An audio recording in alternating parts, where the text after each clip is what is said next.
Hey, are you headed out on a Royal Caribbean cruise or maybe even Mariner of the Seas, which is the one that we just got off of? Before you pack your bags, I'm spilling 15 game-changing cruise hacks that most people don't find out until it's too late. From money-saving secrets to comfort tricks that'll make your trip smoother. These tips will help you cruise smarter, especially if you're a senior or just need to take it easy on board. Let's dive in. This is Twists and Travels. I'm Pam, a full-time traveler sharing smart, accessible adventures after spine surgery and early retirement.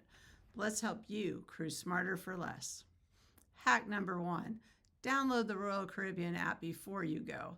Before you even leave home, get the Royal Caribbean app. It lets you check in, book shows, dining, and even track your charges during the cruise.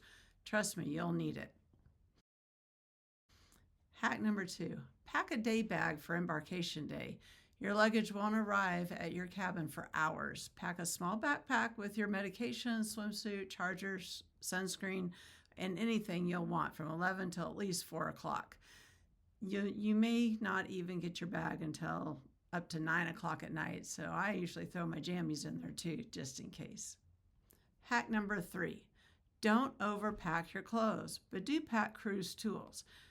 You won't wear everything, I promise. The first time we went on a cruise, we packed a change of clothes for every single day and we didn't wear half of them.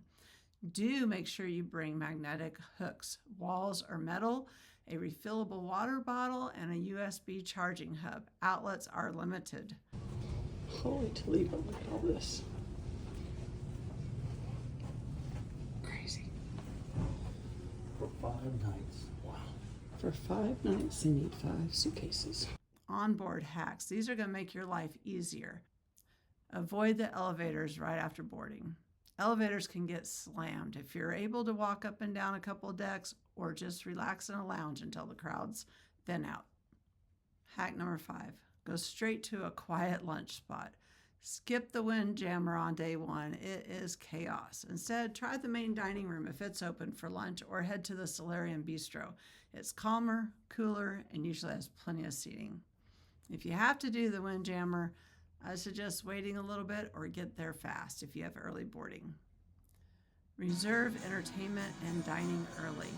On shorter cruises, the shows book fast. If you're allowed to book ahead of time, do so. If you want to do any specialty dining, you should probably book that before you even get on the ship, but especially the first afternoon because it will book up. Bring a lanyard or a card holder. You'll need your SeaPass card constantly. You'll need it at doors, the bars, casinos, shows. You'll want to wear it on a lanyard or clip it onto your phone.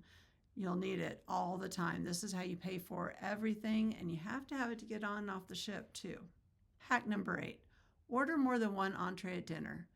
If you're not sure if you like something but you want to try it, guess what? You can order more than one. If you don't like it, don't eat it. You're not stuck with just one choice. If you want to try both the steak and the pasta, go for it. It's included. Just let your server know. Hack number 9, the Promenade Cafe is open 24 hours a day.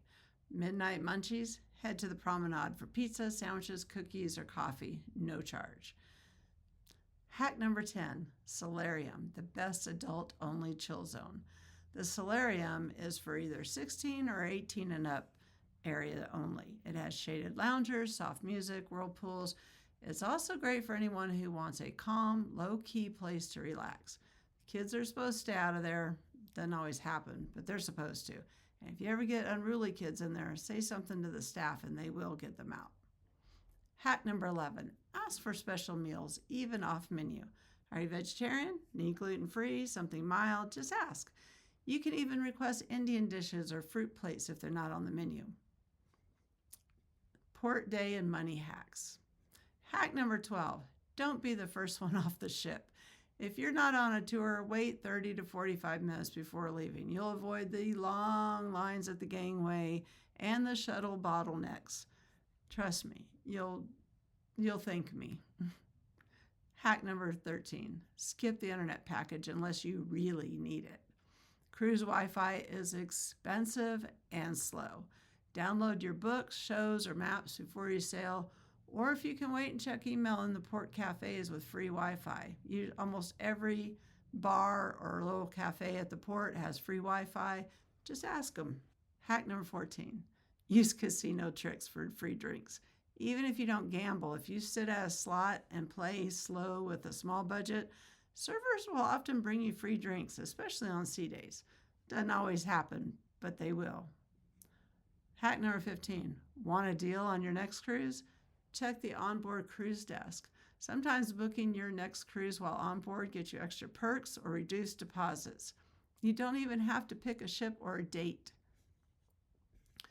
Those are 15 cruise hacks I personally use every time I sail the Mariner of the Seas or any Royal Caribbean ship.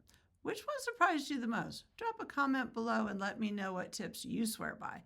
Next up, I'm covering the biggest cruise mistakes to avoid on Mariner of the Seas or any Royal Caribbean ship. And don't forget to like and subscribe so you don't miss the next port adventure. See you on board.